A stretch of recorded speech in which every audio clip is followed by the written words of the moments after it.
HSC উচ্চতর গণিত প্রথম পত্র দ্বিতীয় অধ্যায় আলোচনার বিষয় ভেক্টর পর্ব 4। কোন ভেক্টরের বিপরীত ভেক্টর? এ ভেক্টরকে বি ভেক্টরের বিপরীত ভেক্টর বলা হয় যদি চিত্রটি লক্ষ্য করি। এই চিত্রটি বিশ্লেষণ করলে 1 মডুলাস এ ভেক্টর সমান মডুলাস বি ভেক্টর, অর্থাৎ ভেক্টর দ্বয়ের দৈর্ঘ্যের সমান হয়। 2 বি ভেক্টরের ধারক রেখা এ ভেক্টরের ধারক রেখার সাথে একই হয় এবং সমান্তরাল হয়।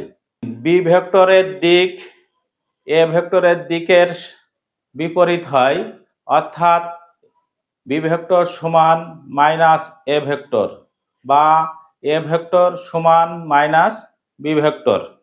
এবার আসি শূন্য ভেক্টর। যে ভেক্টরের মান শূন্য তাকে শূন্য ভেক্টর বলে।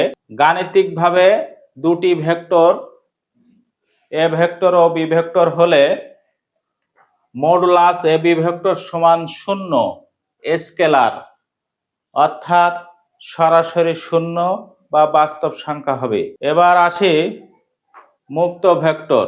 যে ভেক্টরের মান ও দিক স্থির কিন্তু অবস্থান স্থির নয় তাকে মুক্ত ভেক্টর বলে।